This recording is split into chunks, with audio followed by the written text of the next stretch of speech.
Bismillahirrahmanirrahim. Assalamualaikum warahmatullahi wabarakatuh. Bismillah. Alhamdulillahi rabbil alamin. Wassalatu wassalamu ala asrafil anbiya'i wal mursalin.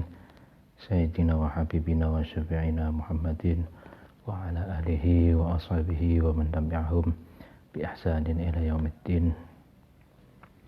Amma ba'du.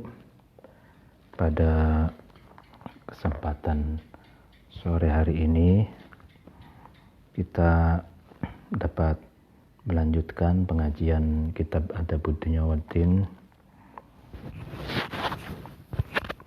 Sebelumnya mari kita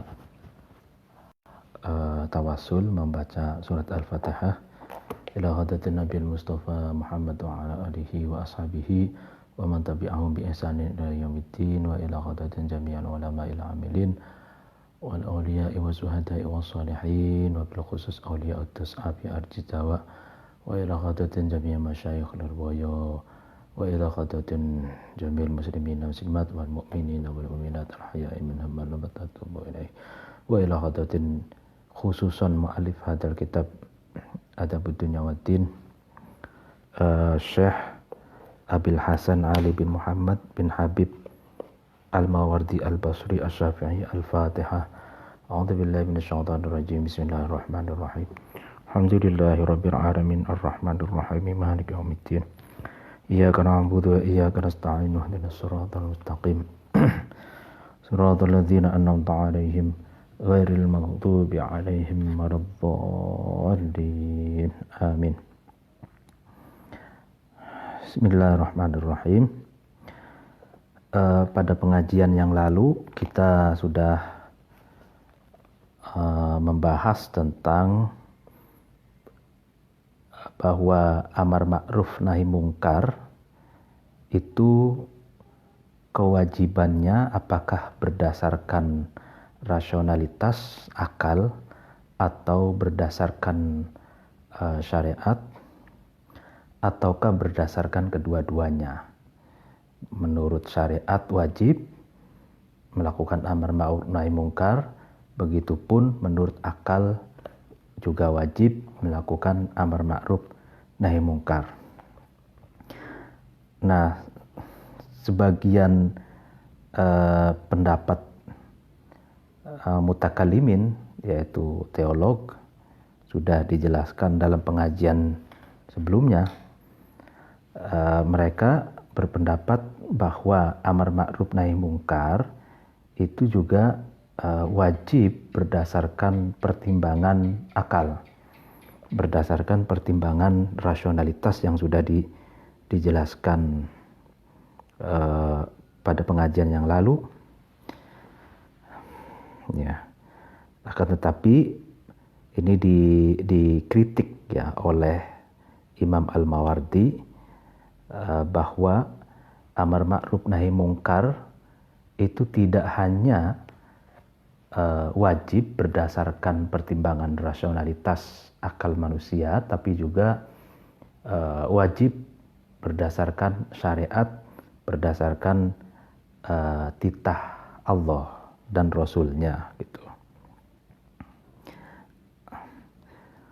Sebab Imam Mawardi mengkritisi pandangan tersebut itu mengutip hadis Rasulullah tentang satu kaum yang naik perahu, masing-masing kelompok itu memiliki tempat. Nah, ada satu kelompok itu ada seorang laki-laki yang melobangi tempat itu dengan kapak gitu, dengan kampak ya, atau dengan cangkul sehingga kan bocor gitu. Lalu ditegur, kenapa kamu melubangi perahu ini? Jawaban dia, nah ini kan tempatku, ya suka-sukaku, apa yang aku inginkan ya aku lakukan, apa urusannya dengan kamu gitu. Artinya dengan hadis ini dikutip oleh Imam Al-Mawardi ingin dikatakan bahwa pertimbangan rasionalitas sebagaimana seorang laki-laki yang melobangi tempat dia di atas perahu itu sangat relatif gitu. Jadi pertimbangan rasionalitas itu menurut si A, apa yang dilakukan itu baik, tapi menurut si B itu buruk gitu. Jadi sangat relatif gitu. Nah, sedangkan amar ma'ruf nahi mungkar itu sudah sesuatu yang aksiomatik, sesuatu yang diperintahkan oleh Allah dalam Al-Qur'annya, dan meskipun di sebagian doktrinnya itu diterima oleh akal, atau sebagian doktrinnya itu akal memang harus tunduk kepada doktrin, misalkan seperti diperintahkan untuk sholat gitu kan, lalu kemudian zakat dan sebagainya. Jadi ada wilayah-wilayah di mana perintah dan larangan Allah itu taken for granted, ya, harus diterima dengan apa adanya, meski akal belum sampai atau akal belum menerimakannya gitu. Tapi sebagian besar dari doktrin itu bisa diterima oleh akal, dan akal harus berfungsi dan mendayagunakan agar agama atau doktrin-doktrin agama itu tetap relevan dan signifikan gitu ya.